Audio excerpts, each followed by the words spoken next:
우리에게 허락하신 말씀은 계시록 1장 5절부터 8절까지 말씀을 한 목소리로 한번 읽어보도록 하겠습니다. 5절 그 후반 부분입니다.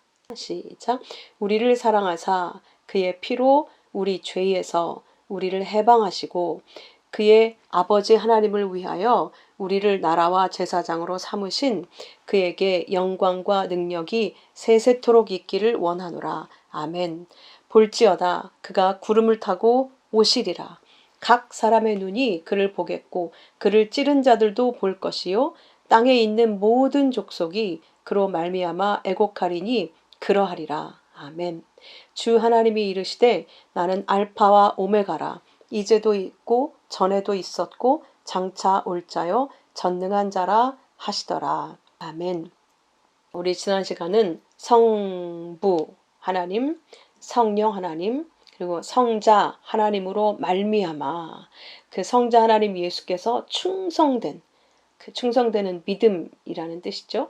믿음의 증인으로 이 땅에 오셔서 죽은 자들 가운데서 먼저 나시고 땅의 왕들, 우리가 이 땅의 왕들로 보내졌죠.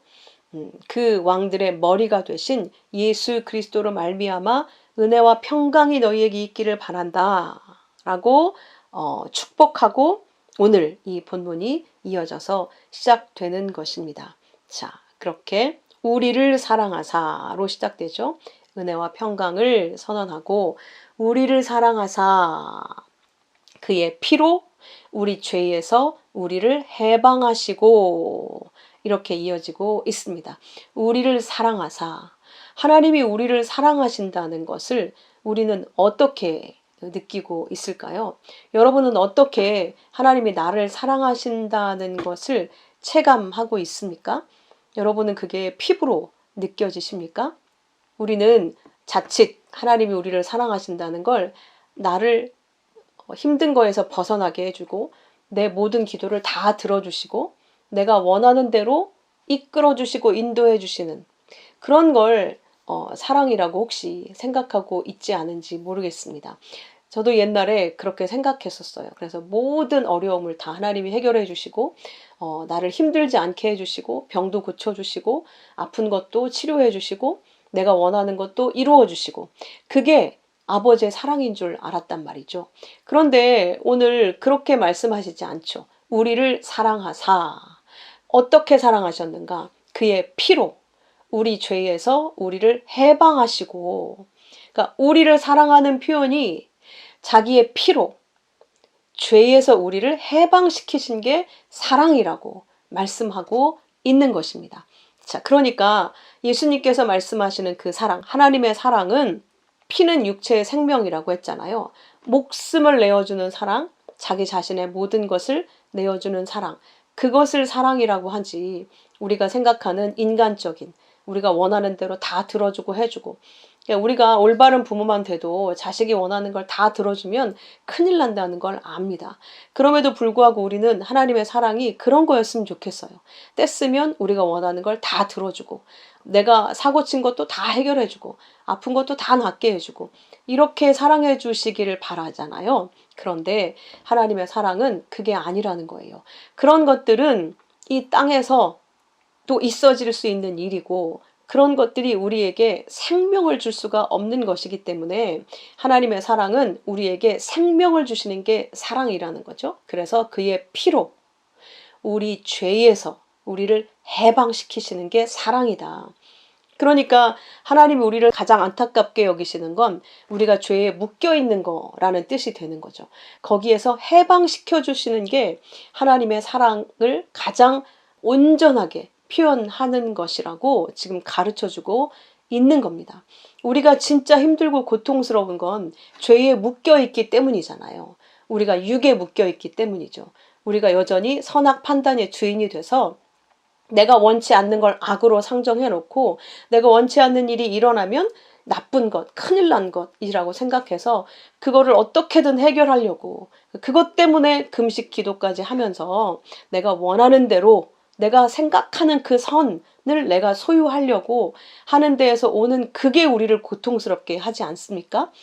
자, 그 죄에서 내가 주인이 돼서 내가 선악 판단을 해서 내가 그게 옳다고 생각해서 내게 좋은 건 선, 내게 나쁜 건 악이라고 생각하고 있는 그 죄, 거기에서 우리를 해방시켜 주시는 게 우리를 사랑하시는 거라는 얘기인 거죠. 그래서 그 사랑으로 우리에게 자신의 피를 주셨다는 거야. 자기를, 목숨을 주셨다는 거니까 자기 자신을, 자기 생명을 주신 것이잖아요. 그렇게 우리를 사랑하셨다라고 말씀하고 있습니다. 요한복음 5장 20장에 보면 아버지께서 예수 그리스도 아들을 사랑하시는 것을 어떻게 표현하고 있는가? 아버지께서 아들을 사랑하사 자기가 행하는 것을 다 아들에게 보이셨다. 그리고 요한복음 3장 35절에서는 아버지께서 아들을 사랑하사 만물을 다 그의 손에 주셨다. 이렇게 말씀하고 있습니다. 예수님께서 하나님이 사랑의 표현으로 자기가 행하는 모든 걸 하나도 비밀에 두지 않고 다 아들에게 알리셨다는 거예요. 얘기하셨다는 거죠. 우리에게도 마찬가지죠. 하나님이 온 천지 만물을 들어서 또 성경 66권까지 써서 우리에게 자기를 계시하셨어요. 근데 예수님은 그걸 다 알아듣고 한 마음, 한 영이 되셨잖아요. 근데 우리는 못 알아들었죠.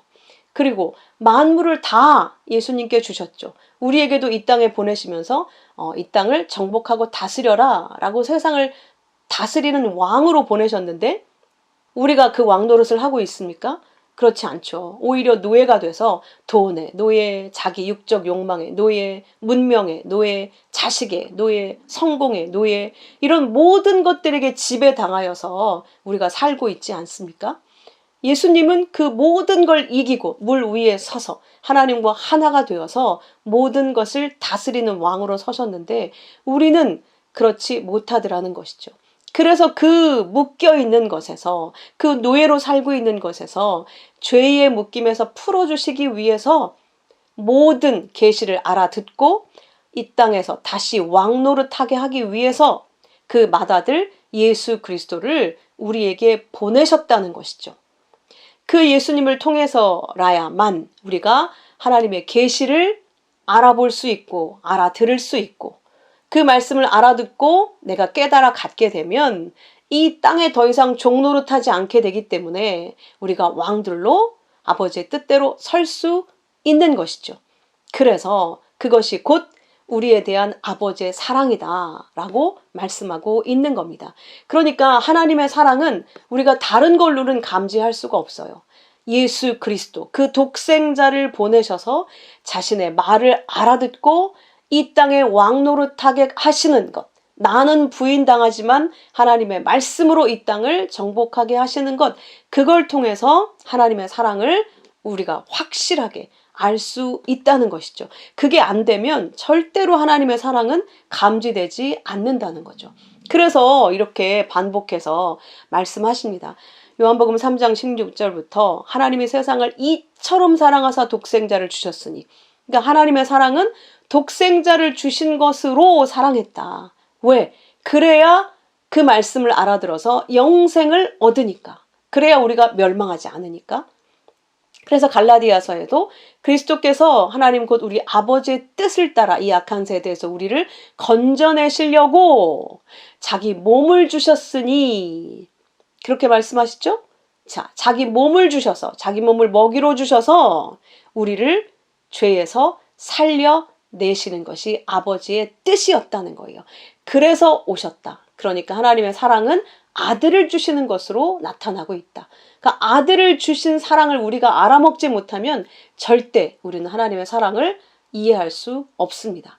로마서 5장 8절에는 우리가 아직 죄인 되었을 때 그리스도께서 우리를 위해 죽으심으로 하나님께서 우리에 대한 자기의 사랑을 확증하셨느니라. 또 이렇게 말씀하시죠. 우리가 아직 죄인이었을 때, 하나님을 알아볼 수도 없었을 때, 여전히 죄의 종로로 타고 있을 때, 그때 주님께서 죽으셨다는 거예요. 그게 하나님이 우리를 사랑하시는 확증이다 라고 말씀하시는 것이죠. 자, 요한복음 15장 13절에서 그래서 예수님이 그 사랑을 이렇게 말씀하시죠. 사람이 친구를 위하여 자기 목숨을 버리면 이보다 더 큰 사랑이 없다. 그러니까 내가 너희를 친구 삼아서 내 목숨을 버리러 온 거야. 그게 아버지의 사랑이야. 이렇게 말씀하시면서 가르쳐주고 있는 겁니다. 그 사랑을 우리가 깨달아 알아듣게 되면 아들을 통해서 우리를 사랑하시는 진짜 아버지의 사랑, 그게 자기를 다 열어서 계시해 주시는 것이고, 눈으로 보게 해 주시고, 귀로 듣게 해 주시고, 손으로 만지게 해 주시고, 이 온 세상을 펼쳐서 특별히 아들 안에 하나님을 담아서, 그 언약의 말씀을 담아서 우리에게 다 보고 듣고 만지고 다 해주신 거잖아요. 다 하나님 자신을 오픈해 주신 거잖아요. 그렇게 아들 예수를 통해서 하나님이 자신을 다 우리에게 내어주신 그 사랑을 깨닫게 되면 우리는, 성도는 이렇게 고백한다는 걸 바울이 이야기하고 있습니다. 갈라디아서 2장 20절에 내가 그리스도와 함께 십자가에 못 박혔나니 그런즉 이제는 내가 사는 것이 아니요 이제 내 육으로 살아있는 게 나를 위해 사는 게 아니라는 거죠. 오직 내 안에 그리스도께서 사시는 것이라. 이제 내가 육체 가운데 사는 것은 나를 사랑하사 나를 위하여 나를 찾기 위해, 이렇게 되어 있습니다. 자기 자신을 버리신 하나님의 아들을 믿는이 아니고 아들의 믿음, 자기 자신을 버리신 하나님의 아들의 믿음 안에서 사는 것이라. 우리는 믿음이 없어요. 하나님을 믿을 수도 없어요. 아무리 얘기해도 안 믿어져요. 그런데 예수 그리스도만은 아버지를 온전히 아시는 분이고 완전히 믿는 분이죠. 그래서 죽기까지 복종할 수 있었단 말이죠. 그러니까 그 아들의 믿음, 100% 순도 100%의 아들의 믿음이 아니면 어느 누구도 하나님의 사랑을 이해하고 깨닫고 그 사랑을 받을 수가 없다는 걸 알 수 있죠. 그래서 그 사랑을 알게 된 자들은 더 이상 멸해질 내 육을 위해, 세상을 위해 살 수가 없게 되는 거예요. 이게 얼마나 헛되고 허무한 것인지 알았으니까.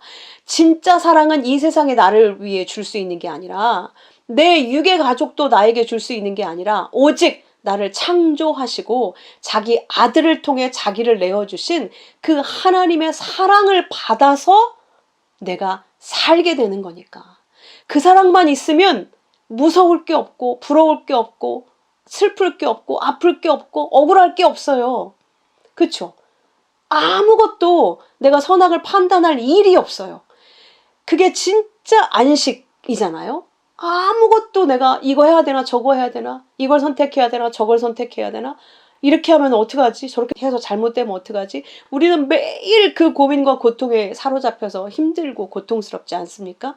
그런데 그 아버지의 사랑을 온전히 내가 깨닫게 되면 그럴 일이 없어요. 왜? 아버지가 나를 책임지신다는 게 완전히 믿어지거든요. 내가 지금 죽을 것 같아도 아버지 안에 내가 보호받고 있다는 걸 100% 신뢰하게 되거든요. 그러니까 걱정할 게 없어요. 이 땅에서 내가 지금 당장 죽임을 당해도 그게 죽는 게 아니라는 걸 알거든요. 하나님께서 말씀하시는 죽음은 이 땅에서 육의 목숨이 끊어지는 그런 게 죽음이 아니기 때문이죠. 하나님과의 관계가 끊어지는 게 죽음이란 말이죠. 그런데 그 하나님이 나를 사랑해서 아들을 통해 자기를 다 계시해서 나에게 자기의 사랑을 부어주셨는데, 그 어떤 것이 하나님이 나를 사랑하는 것을 막을 수 있겠습니까? 그보다 더 어떤 것이 나를 사랑하고 나를 보호하고 책임져 줄 수 있겠습니까? 그 사랑을 아는 것이 우리가 진짜 행복한 것이고 진짜 사는 것이고 진짜 안식을 얻는 거라는 걸 정말 믿는다면, 그게 진짜 믿어진다면 우리는 더 이상 이렇게 바울처럼 난 이제 나를 위해 살지 않아, 난 이제 내 삶에 따른 이유는 아무것도 없어, 나를 그토록 사랑하신 예수 그리스도, 우리 주 예수 그리스도 사랑하는 거, 내 아버지의 이름 그 자랑하는 거, 내 아버지의 사랑을 경험하고 사는 거, 그걸 전해주고 사는 거, 그 이외에 나는 다른 목적 없어, 이렇게 된다는 거예요. 진짜 알면. 그래서 바울이 이렇게 고백하는 겁니다. 나는 이제 내 육을 위해 살지 않아. 나는 오직 아버지의 사랑으로 살아. 내 주 예수 그리스도의 믿음, 그걸로 산다. 그 예수의 믿음이 내 안에 들어와 있기 때문에 내가 하나님을 그렇게 믿을 수가 있게 됐어. 그래서 나는 그 믿음 안에서 그 사랑의 포로가 돼서 산다. 난 그래서 다른 건 아무것도 필요 없어. 이렇게 지금 고백하는 것이죠. 자, 그래서 요한은 또 이렇게 요한일서에서 고백합니다. 사랑은 여기 있으니 우리가 하나님을 사랑한 것이 아니요 하나님이 우리를 사랑하사 우리 죄를 속하기 위하여 화목제물로 아들을 보내셨습니다. 화목제물로 아들을, 우리가 원래 하나님과 원수이지 않았습니까? 우리는 우리 마음에 안 들면 물어뜯는 개들과 같아요.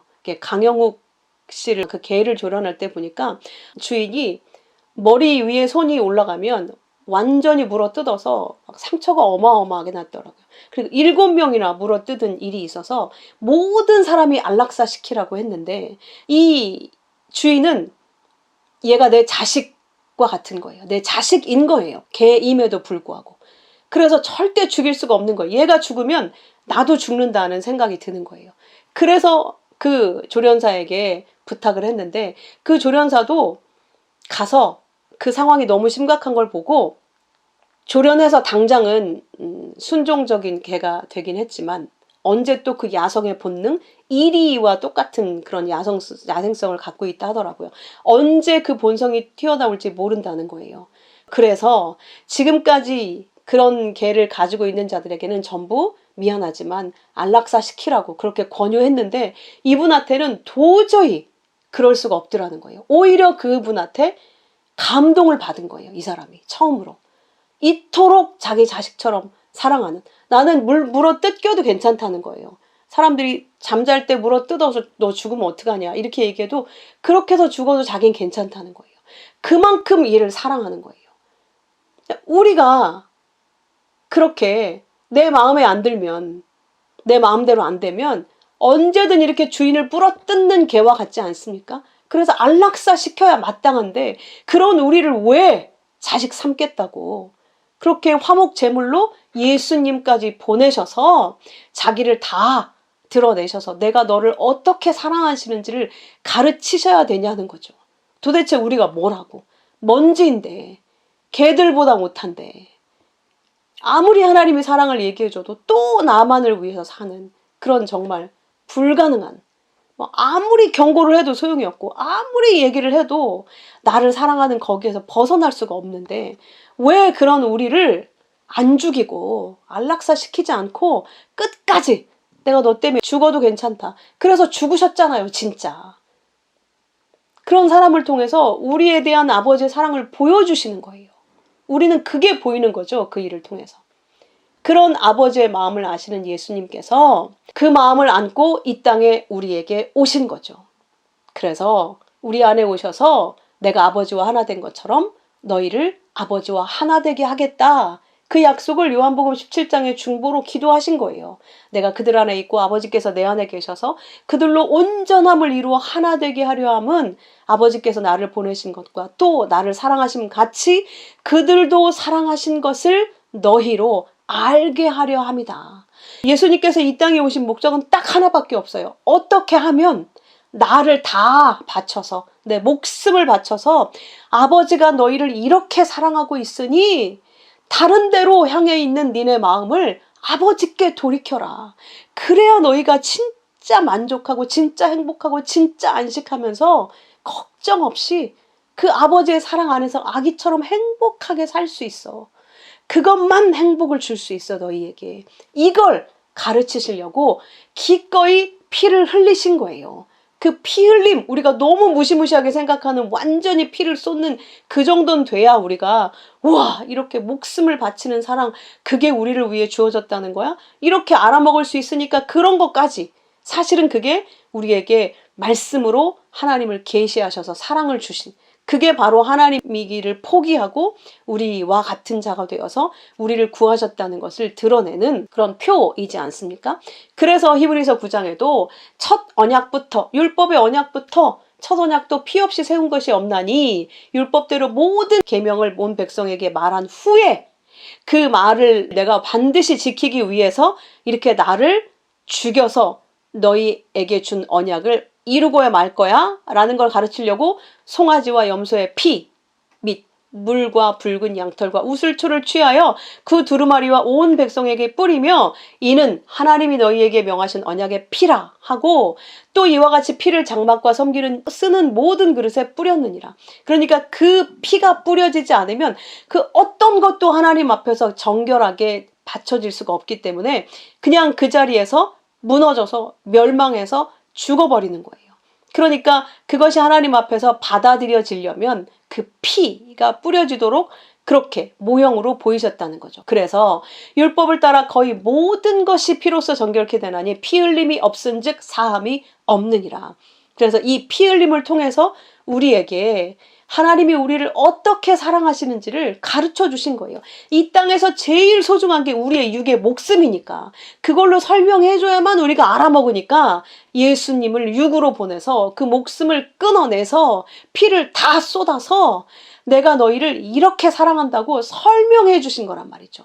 그 목숨을 주는 사랑이 곧 하나님이 신의 자리를 포기하고 인간처럼 마치 우리가 그 개의 주인이 개와 똑같이 가족으로 여겨서 그 개 죽으면 나도 죽는다. 절대 포기할 수 없다. 그래서 오히려 내가 죽고 개를 살려고 하는 그런 사랑을 보여줬듯이 하나님이 우주의 먼지에 불과한 우리를 자기 자식으로 여겨서 자기 자식으로 사랑하기 위해서 자신을 계시하셨다는 거예요. 그걸 예수 그리스도의 피로 십자가로 보여주신 거죠. 그래서 골로새서 1장 20절에 그 십자가로의 피로 화평을 이루었다. 절대 우리는 하나님과 화평할 수 없어요. 법궤를 만지기만 해도 그 자리에서 즉사하지 않았습니까? 우사의 사건을 우리가 기억하죠. 우리는 그런 존재예요. 하나님 앞에 감히 목숨은 둘째고 감히 가까이 할 수 없는 그런 존재라는 거예요. 십자가의 피가 땅과 하늘을 화목하게 만드신 거죠. 하나님은 하늘이시고 우리는 땅인데 그 하늘과 땅이 하나가 되게 만드시려고 예수의 피가 흘려졌다는 거예요. 그래서 예수님께서도 요한복음 6장에 내 살을 먹고 내 피를 마시는 자가 영생을 가졌다. 내 살이 참된 양식이고 피는 참된 음료다. 내 살을 먹고 내 피를 마시는 자는 내 안에 거하고 나도 그의 안에 거하나니 살아계신 아버지께서 나를 보내심에 내가 아버지로 말미암아 사는 것 같이 예수님께서 내가 사는 건 아버지 때문에 사는 거야. 아버지를 통하여 그 생명으로 사는 거야. 이렇게 내가 아버지로 말미암아 사는 것처럼 나를 먹는 그 사람도 나를 말미암아 살리라. 그러니까 예수 그리스도도 아버지의 말씀이 온전히 그에게 계시돼서 생명으로 살고 있는 것처럼 예수를 먹는 자가 예수를 통해서 살게 된다는 거죠. 지금 우리가 예수를 어떻게 먹습니까? 예수 그리스도의 말씀으로 먹는 것이죠. 그게 생명이라는 거예요. 그래서 요한복음 12장 50절에 나는 그의 명령이 영생인 줄 아노라. 명령, 엔톨레가 계명이거든요. 하나님의 말씀, 계명, 명령 똑같은 말입니다. 그 하나님의 말씀이 영생이라는 거예요. 그러니까 나를 먹으면 너희가 온전히 산다, 영생 얻는다 이렇게 얘기했는데 나는 그의 명령이 영생인 줄 안다 이렇게 말씀하셨으니까 나를 먹으라는 의미는 곧 하나님의 말씀을 먹으라는 거야. 알아듣겠니? 이걸 말씀하시는 거예요. 내 육을 어떻게 먹지? 막 이러면서 피 흘려서 식인종처럼 그런 게 아니라 그래서 매일 성찬식을 해야만 내가 하나님과 함께 있는다는 걸 알아듣고 이해하는 게 아니라 이미 말씀이 내 안에 새겨져서 말씀이 믿어지는 그 현실, 그게 영생이라는 거예요. 그걸 가르쳐 주시려고 육으로 오셔서 십자가에 피를 흘리고 나를 먹어라 깨닫게 하시려고 피와 떡을 살과 피를 주시면서 먹어라 내가 너 안으로 들어갈 거야. 살아있는 육체가 우리 안에 들어올 수 없죠. 말씀으로 영으로 들어온다는 거예요. 그래야 네가 내 생명으로 산다. 그래야 아버지 하나님과 화목 담대히 하나님과 나아가서 하나님의 가족으로 아버지의 사랑을 받으면서 영원히 살 수 있다는 거예요. 생각해 보십시오. 하나님이 우리에게 주시는 사랑은 자기의 말씀을 주신다는 거예요. 여러분 누구와 친해질 때 말 섞지 않고 친해질 수 있습니까? 매일 아무리 만나도 매일 직장생활 같이 해도 한마디도 건네본 적이 없어요. 그럼 그 사람하고 친해질 수 있습니까? 안 됩니다. 절대. 안 돼요 그게. 저희 부부도 전화통화 많이 하다가 결혼했거든요. 말이 이만큼 무서워요. 절대로 말이 없이는, 말을 섞지 않고는, 말을 주지 않고는 가족이 될 수 없습니다. 그래서 그 말을 주셨는데 못 알아먹으니까 예수님이 오셔서 육을 십자가에 못 박아 피를 다 쏟고 영으로, 말로, 말 자체로 우리 안에 영으로 들어와 버리신 것이죠. 그 말씀으로 우리를 가족 삼으신 것이 바로 하나님의 계시의 사랑인 것입니다. 그렇게 생각한다면 여러분, 말씀만큼 귀한 것이 어디 있습니까? 여러분은 그만큼 말씀을 소중히 여기고 계십니까? 그게 아버지의 사랑이라니까요. 그거 가르쳐 주려고 예수님이 십자가에서 자기 몸을 찢으셨다니까요. 그걸 깨달아 알아들었다면 우리는 결코 말씀 없이 하나님의 사랑을 다른 데에서 찾으려고 할 수 없을 겁니다. 그래서 복음서의 완성인 마지막 요한복음도 사랑으로 끝나고 있는 겁니다. 21장 17절에 예수님이 시몬에게 네가 나를 사랑하느냐? 그 묻고 말씀하시기를 내 양을 먹이라 하였어요. 요한 2서 1장 6절에도 사랑은 이것이니 우리가 그 계명을 행하는 것이다. 근데 계명이 뭡니까? 서로 사랑하라. 우리가 하나님을 직접적으로 사랑할 수 없으니까 아버지의 말씀을 받아서 우리가 사랑을 진짜 받은 자가 맞다면 그 내가 받은 사랑의 말씀을 누군가에게 주어서 다른 형제에게 주어서 그도 사랑받게 하지 않으면 견딜 수가 없게 되거든요. 그래야 사니까. 안 그러면 다 죽어 있는 거니까. 목숨이 끊어진 게 죽은 게 아니라 하나님의 말씀을 못 먹어서, 못 깨달아서, 못 가져서 하나님과 아무 관계가 없는, 관계가 끊어져 있는 상태가 죽은 거니까 얼마나 안타까워요. 그도 아버지의 사랑을 알아서 이 땅의 것에 묶이지 않고 귀신의 종로를 타지 않고 이 세상 가치에 질질 끌려다니지 않고 하나님의 사랑으로 정말 왕처럼 살게 하고 싶은 거예요. 그러니까 우리는 전할 수밖에 없게 되는 겁니다. 그래서 요한일서 3장 21절에도 자녀들아 우리가 말과 혀로만 사랑하지 말고 행함과 진실함으로 하자. 그러니까 말, 로고스, 혀, 글로사. 이거는 뜻 모르는 말을 얘기하는 거예요. 우리가 성경을 문자대로 읽는 것, 그게 로고스고, 글로사, 뜻 모르는 말, 방언이라고도 표현하는, 그걸로 하면 아무 소용없다. 그렇게 얘기하면 우리가 다 이거 해라 저거 해라 명령으로 알아들으니까 그걸로 사랑할 수 없어. 그걸로 사랑하지 말고 행함을 예수님께서 6장에 뭐라고 가르쳐 주셨죠? 하나님의 일, 하나님의 뜻에 따라 행하는 것은 곧 아버지께서 보내신 자를 믿는 믿음, 말씀을 믿는 믿음이라고 했잖아요. 그러니까 믿음과 진실함은 알레테이아, 진리. 그러니까 믿음과 진리로 사랑해라. 아버지의 말씀을 온전히 믿어서 네가 그 진리가 되어서 그 진리를 주어서 사랑해. 그게 진짜 행함이야. 내 말을 주는 것, 주어서 살리는 것. 살아나는 거니까 진짜 행함이잖아요. 이 세상은 흉내낼 수도 없는 행함. 이 세상 대단히 뛰어난 의사가 아무리 고쳐봐야 껍질 고치는 것밖에 더 하겠습니까? 그런데 하나님의 백성만 하나님의 말씀으로 영을 살릴 수 있는 거예요. 영원한 생명을 그에게 선물로 주는 거예요. 전해줄 수 있는 거예요. 그러니 이보다 귀한 일이 어디 있겠습니까? 여러분 이 땅에서 가치 있게 살고 싶으시죠? 가장 보람되게 살고 싶으시죠? 가장 뿌듯하고 행복하게 살고 싶으시죠? 그렇다면 그 일, 그 행함, 그 진리의 일, 그거 하셔야 됩니다. 그거 아니고 다른 건 다 육의 껍질, 잠깐 기분 좋고 잠깐 만족스럽고 아무것도 살릴 수 없는, 오히려 그런 것들을 다른 사람에게 부러웠게 만들어서 다 죽이는 거예요. 육의 일들은 다 죽이는 거예요.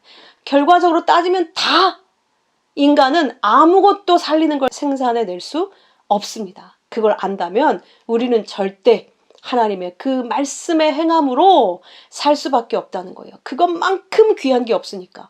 근데 왜 우리가 그걸 못하는가? 안 믿어지는 거예요. 아직 그 진리의 지식을 충분히 알고 있지 못한 거예요. 그래서 내가 그 사랑에 온전히 적셔지지 못해서 그런 거죠. 사랑이 흘러 넘쳐야지 전해줄 게 있는 거잖아요. 근데 아직 겨우 나 안 굶어 죽을 정도로만 먹고 있어. 그럼 어떻게 나눠주겠습니까? 그러니까 여러분 열심히 먹고 풍성해져서 부자 되고 싶으시잖아요. 진짜 부자는 그건데, 그게 세상의 왕인데, 그 부자 되셔서 진짜 그 형제를 사랑하는 그런 복된 하나님의 아들들로 온전히 서게 되시기를 진짜 예수의 이름으로 축원합니다.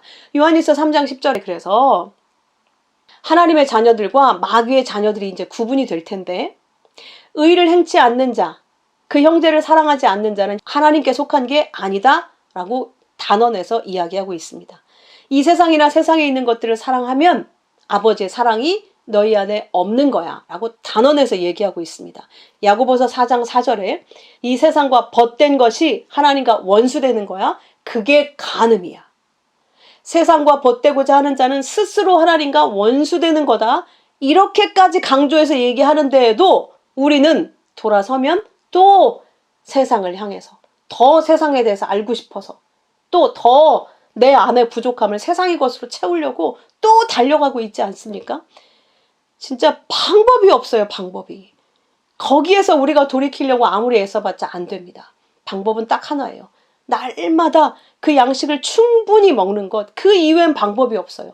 그걸 충분히 내 안에 채워야 내 안에 들어와 있는 쓸데없는 게 빠져나가지. 내 안에 채워진 걸 아무리 버리려고 해봐야 애써 보십시오. 그게 되는지. 절대 안 됩니다. 내 속에 꽉 찬 이 자기 사랑, 이 썩어질 것들, 세상 가치를 쫓아가는 그 욕심들, 탐욕, 나를 영광스럽게 하고 나를 만족해 하는 그 모든 것들이 스스로 비워낼 수가 없다는 거예요. 말씀이 채워질 때만 저절로 그런 것들이 차츰차츰 옅어지고 적어지고 하는 것이죠. 그렇게 성도들을 세상과 벗된 자에서 돌이켜서 하나님과 형제를 사랑하는 자로 만드시기 위해 예수님께서 자기 피로 우리를 죄에서 해방시키셨다는 거예요. 자, 그래서 그의 아버지 하나님을 위하여 그렇게 자기를 내주고 하나님과 화목되게 하신 그 예수님께서 그 아버지 하나님을 위하여 우리를 자기의 피를 주셔서 나라와 제사장들로 삼으셨다. 그게 너무 감사하니까 지금 요한이 말하다 말고 그에게 영광과 능력이 세세토록 있기를 원하노라 라고 찬송이 터져 나오는 거예요. 그 아버지 하나님을 위해서 우리를, 아버지 하나님의 뜻이 우리가 예수님을 통해서 하나님과 화목돼서 우리가 하나님의 말씀에 온전한 통치를 받는 게 나라라고 했잖아요. 그렇게 통치를 받게 돼서 말씀이 우리를 다스리게 되면 우리는 제사장들이 되는 거예요. 제사장은 다른 말로 왕들. 계시록 5장 10절에 하나님 앞에서 우리를 나라와 제사장들을 삼으셨으니 그들이 이 땅에서 왕 노릇하리로다. 그러니까 제사장은 다른 말로 왕이에요. 그러라고 우리를 이 땅에 보내신 거란 말이에요. 그게 아버지의 뜻이니까 예수님께서 다 두 번 생각할 것도 없이 자기의 목숨을 다 이 땅에 우리에게 내어주셔서 나라와 제사장으로 삼기 위해 자기 목숨을 화목제물로 내어주셨다는 것이죠.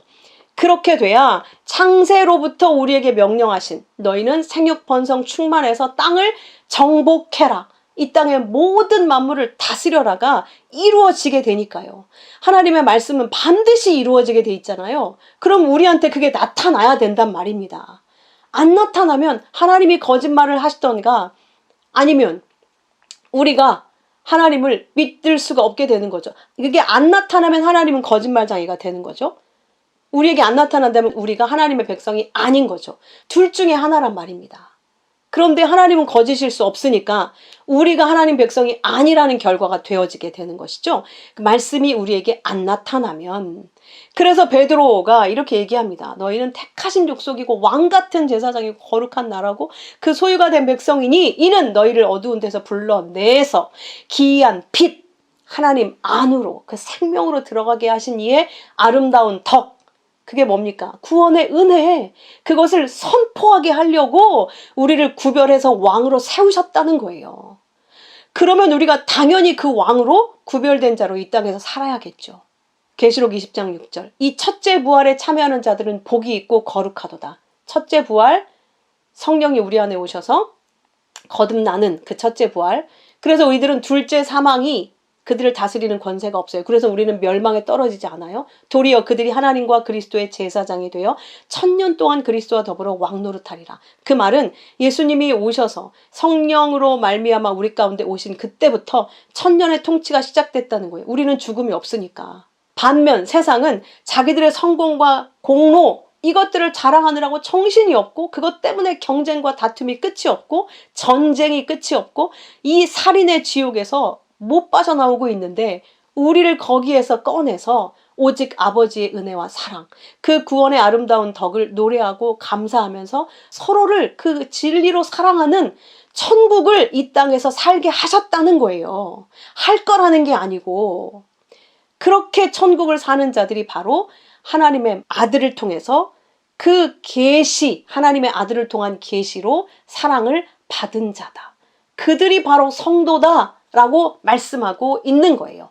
그런 성도들이 이 땅에서 완성되는 반면 7절에 볼지어다 그가 구름 타고 오시리라. 구름은 영광 중에 오신다는 그런 뜻이죠. 그렇게 하나님의 아들로 완성되는 왕 같은 제사장들로 완성되는 동시에 이 뒤에 각 사람의 눈이 그를 보겠고 그를 찌른 자들도 볼 것이요 땅에 있는 모든 족속이 그로 말미암아 애곡하리니 그러하리라. 아멘. 완전히 구별돼서 나눠지죠.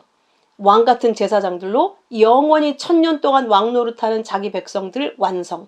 그 반대로 예수님이 구름 타고 이 땅에 오실 때, 구름 타고라고 하는 것은 다니엘서에 기록되어 있는 그것을 가지고 와서 쓴 거예요. 근데 보면 구름이 회막을 덮고 여호와의 영광이 나타났다. 에스겔서에서는 구름이 성전에 가득해서 여호와의 영광이 가득해졌다. 민수기에서는 구름 가운데 하나님이 강림하셔서 모세에게 말씀하셨다. 이렇게 설명을 하고 있어요. 자, 그러니까 하나님의 영광을 나타내는 상징적인 표현이 구름이에요. 왜? 구름은 비를 내리는 말씀을 상징하는 거잖아요. 에스겔서에도 인자에게 예언하라고 하시면서 너희는 통곡하여 이르기를 슬프다 이 날이여 하라. 그날이 가깝도다. 여호와의 날이 가깝도다. 구름의 날일 것이요 여러 나라들의 때 이리로다. 애굽의 칼이 임할 것이라. 그러니까 이 땅의 심판의 날을 구름의 날이라고 에스겔이 설명하고 있어요. 그러니까 하나님의 영광의 임재, 그리고 하나님의 말씀의 완성, 그걸 구름과 함께 구름의 날, 구름이 가득하다. 이렇게 표현하고 있는 것이죠. 그러니까 심판의 날도 구름의 날이라고 표현한 이유가 하나님이 그렇게 예언하셨잖아요. 그 아들에게 절하지 않는 자, 아들에게 입맞추지 않는 자는 다 멸망할 거라고. 그것이 임하는 거예요. 실제로 그게 심판의 날이니까 구름의 날이라고 표현하는 것이죠. 하나님의 임재의 날, 예언이 성취되는 날. 그게 바로 계시가 완성되는 날이라고 하는 것입니다. 그래서 구름은 그렇게 이해하시면 됩니다. 그래서 마태복음 16장 마지막에도 인자가 아버지의 영광으로 그 천사들과 함께 오리니, 그래서 여기서는 구름이 아니고 천사들과 함께 온다. 이렇게 표현을 하고 있는 것이죠. 하나님의 말씀들과 하나님의 영광과 함께 온다. 그때 각 사람이 행한 대로 갚으리라.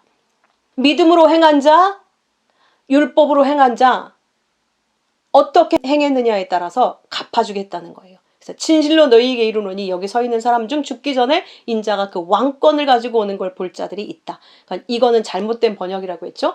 여기 있는 자들 중 누구든지 다나토스의 죽음, 자기 부인의 죽음이죠. 자기 부인의 죽음을 맛보지 않으면 왕권을 가지고 오는 인자를 볼 수 없다. 또는 자기 부인의 죽음을 맛보는 자라야만 왕권을 가지고 오시는 인자를 보게 된다. 호라오, 깨달아 알게 된다는 거죠. 그냥 눈으로 목격한다는 뜻이 아니라 예수님이 다시 오시는 날은 예수님이 나타나시는 게 아니라 이미 예수의 영이 우리 안에 있잖아요. 그러니까 우리 안에 계신 그 말씀의 현현으로 예수님이 나타나시는 거지. 지금 여기서 얘기하는 것처럼 각 사람의 눈이 보고 찌른 자들도 보고 땅에 있는 자들이 그 예수의 재림을 보고 완전히 애곡한다고 했잖아요.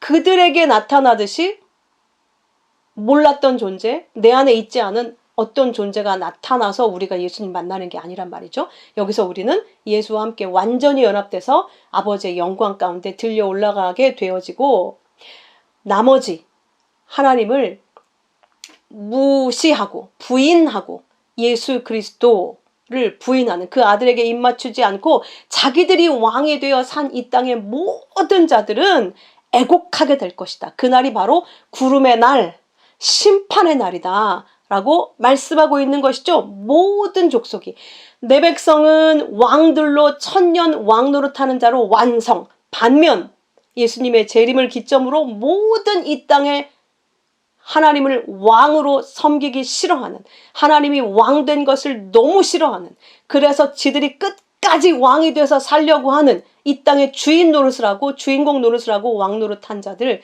그들은 전부 애곡하게 될 것이니 과연 그러하리라. 주 하나님이 이르시되 나는 알파와 오메가라. 이 하늘 백성들과 땅의 백성들 간의 분명한 구분의 날이 반드시 온다. 내가 알파와 오메가야. 내가 시작한 자 그리고 마치는 자이기 때문에 내가 이미 이렇게 시작했고 이렇게 할 것이라고 말했으니 반드시 이렇게 완성된다. 나는 알파와 오메가라. 이제도 있고 전에도 있었고 장차 올 자요 전능자라 하시더라. 하나님이 전능자입니다. 아무리 인간이 하나님 흉내내서 AI를 사용해가지고 뭐 이제 결혼도 할 필요가 없게 됐더라고요. 드디어 이제 아내로 AI를 맞이하고 AI 로봇을 가지고 자기 자식을 삼고 이런 때가 왔어요. 얼마나 불쌍합니까? 얼마나 정말 가엾습니까? 똑같은 물질에 불과한 허무한 헛된 먼지라는 걸 점점 더 온 땅이 증명하고 있어요. 이게 온 세상에 날고 기는 대단한 뛰어난 인간들이 만들어낸 결국입니다. 자기들은 겨우 그렇게 철덩어리, 플라스틱 덩어리 그런 것들과 같이 가족을 이룰 수밖에 없는 니네는 물질에 불과한 아무것도 아니야. 그걸 그들이 증명하고 있는 거예요. 기술이라는 이름으로. 너무 아이러니하지 않습니까? 최고의 기술로 만들었는데 그게 로봇이에요. 그게 플라스틱 덩어리, 그게 철덩어리인 거예요. 그게 우리의 본질입니다. 흙, 먼지, 죽은 것. 그런데 그들을 하나님과 같은 존재, 내 사랑을 부어서 내 말을 너에게 주어서 신들의 존재로 만들어서 내가 너를 영원히 사랑할 거야. 니네 없이는 나는 존재하지도 않는 것으로 그렇게 여기게 될 만큼 나는 니네 없으면 나도 없는 거로 여길 거야. 그게 바로 예수 그리스도를 통한 우리에게 주신 사랑이라는 거예요. 그러니 나를 알아라. 여호와를 알라. 힘써 여호와를 알라. 그 이외에 너희가 살 방법은 없어. 너희는 그냥 쓰레기 되는 거야. 먼지야. 그걸로 다시 돌아가는 것뿐이야. 내가 너를 내 사랑을 받을 나와 같은 존재로 만들려고 하니 내 말에 귀를 기울여라. 곧 마지막이 온다. 내가 곧 온다. 계속 우리에게 말씀하시는 거예요. 온 세상에 지금 마지막 때 턱에 이르렀다는 걸 보여주지 않습니까? 이제 기후의 이변도 너무나 이제 심각하게 전 세계에 퍼지게 되고 있고 사람들의 악도 이제는 자기 불륜을 자기 남편에게 얘기했다고 5살짜리 아이에게 휘발유를 부어서 태워 죽이는 이런 말도 듣도 보다 못한 이런 정말 악마보다 더한 이런 일이 벌어지고 있습니다. 여러분 정말 마지막이라고 느껴지지 않으십니까? 그래도 이 땅에 마음을 두시겠습니까? 요만큼이라도 미련을 두면 어떻게 됩니까? 롯의 아내 됩니다. 빨리 이 땅에서 마음을 떼셔야 돼요. 빨리 아버지께 마음을 붙이셔야 돼요. 안 그럼 다 죽습니다. 곧 주님이 오시려고 내 새끼들아 정신을 차리고 깨어서 나 쳐다보고 있어야지. 안 그럼 큰일 난다. 하나님 쳐다보고 있지 않으면 아무리 손목 잡아서 끄집어내도 돌아보고 소금 기둥 된다니까요. 여러분 그렇게 안 되시려면 말씀에 집중하셔야 돼요. 정신을 차리셔야 돼요. 이 세상이 다 침몰하고 있습니다. 다 멸망하고 있습니다. 곧 주님이 오실 거예요. 기술도 한계까지 이르렀고 모든 재앙도 한계까지 지금 이르르고 있습니다. 곧 예수님이 오실 겁니다. 그러므로 너희는 나를 알고 믿고 나를 깨닫게 하려 왔으니 내 종으로 내 아들을 보냈으니 나를 믿어라. 나를 붙들어라. 내가 나를 붙드는 너희에게 생명수 생물을 목마른 자에게 값없이 줄 거야. 나는 알파와 오메가요. 처음과 마지막이다.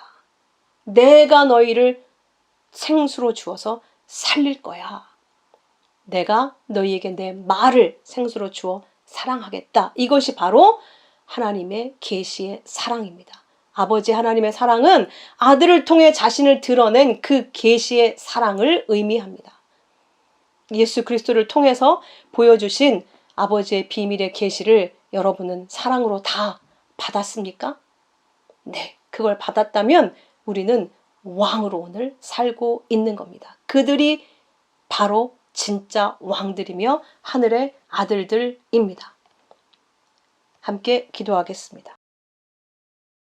아버지 하나님, 이 엄청난, 이 놀라운 계시의 사랑을 아들 예수 그리스도를 통해서 우리에게 온전히 전해주시고 보여주시고 넘겨주셔서 감사합니다.